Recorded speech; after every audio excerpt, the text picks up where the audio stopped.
दिल्ली के जंतर मंतर पर चल रहे सोनम वांगचुक के आमरण अनशन को लेकर अब दिल्ली हाई कोर्ट ने बड़ा निर्देश दिया है। अदालत ने केंद्र सरकार से कहा कि सोनम वांगचुक की सेहत की रोजाना निगरानी की जाए और डॉक्टरों की सलाह के मुताबिक उन्हें तुरंत मेडिकल सहायता उपलब्ध कराई जाए। आखिर कोर्ट ने क्या कहा, केंद्र सरकार ने क्या जवाब दिया और इस पूरे मामले में आगे क्या हो सकता है, आइए विस्तार से समझते हैं। दिल्ली हाई कोर्ट में सोनम वांगचुक की भूख हड़ताल को लेकर दायर एक याचिका पर सुनवाई हुई। इस दौरान अदालत ने साफ कहा कि किसी भी नागरिक का जीवन बेहद महत्वपूर्ण है और उसकी सुरक्षा सुनिश्चित करना सरकार की जिम्मेदारी है। सुनवाई के दौरान मुख्य न्यायाधीश DK उपाध्याय और न्यायमूर्ति तेजस करिया की पीठ ने केंद्र सरकार को निर्देश दिया कि सोनम वांगचुक के स्वास्थ्य की हर दिन मेडिकल जांच कराई जाए।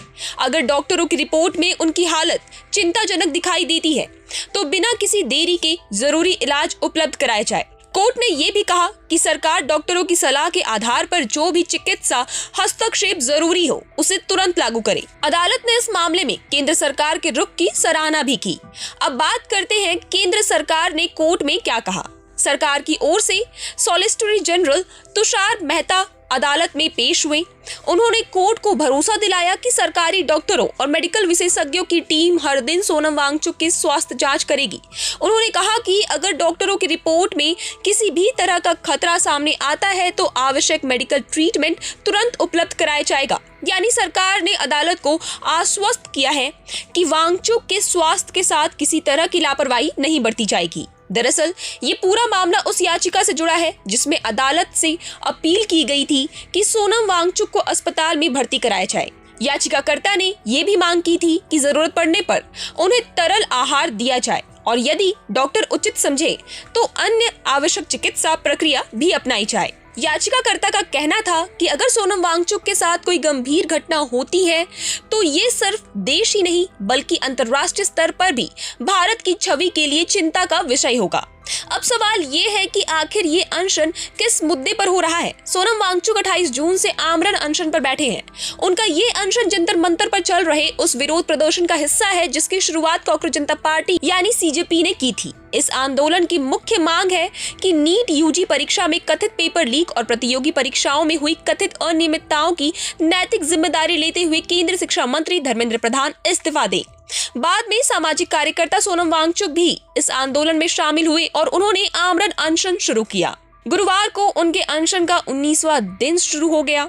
इस दौरान कई विपक्षी नेताओं, सामाजिक कार्यकर्ताओं, पत्रकारों, कलाकारों और सोशल मीडिया इन्फ्लुएंसर्स ने उनसे अनशन समाप्त करने की अपील भी की। उनका कहना है कि बातचीत के जरिए समाधान निकालने की कोशिश की जानी चाहिए। जंतर मंतर पर भी लगातार कई बड़ी हस्तियां पहुंचकर सोनम वांगचुक के समर्थन में अपनी मौजूदगी दर्ज करा रही हैं। हालांकि सोनम वांगचुक ने अब तक अनशन खत्म करने का कोई संकेत नहीं दिया है। बुधवार को उन्होंने अपने समर्थकों को संबोधित करते हुए कहा कि वे शारीरिक रूप से कमजोर जरूर हुए हैं लेकिन उनकी मेडिकल रिपोर्ट फिलहाल सामान्य है और वे कुछ दिन और बिना भोजन के रह सकते हैं।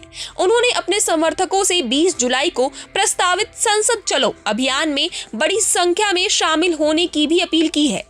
जानकारी के मुताबिक अनशन शुरू होने के बाद से उनका वजन करीब 9 किलो तक कम हो चुका है। हालांकि मेडिकल निगरानी लगातार जारी है और अब हाई कोर्ट के निर्देश के बाद स्वास्थ्य पर और ज्यादा नजर रखी जा रही है। ऐसे में इस मामले पर अब सबकी नजर रहेगी कि डॉक्टरों की अगली रिपोर्ट क्या कहती है, सरकार आगे क्या कदम उठाती है और क्या आंदोलन तथा सरकार के बीच बातचीत की कोई नई पहल शुरू होती है या नहीं। फिलहाल इस मामले में दिल्ली हाई कोर्ट ने साफ कर दिया है कि सोनम वांगचुक की सुरक्षा और स्वास्थ्य सर्वोच्च प्राथमिकता होनी चाहिए। वहीं आंदोलन अपनी जगह जारी है और सरकार पर बातचीत का दबाव भी बना हुआ है। इस पूरे मामले से जुड़ी हर एक अपडेट के लिए जुड़े रहे हमारे साथ। आप देख रहे हैं प्रभात खबर।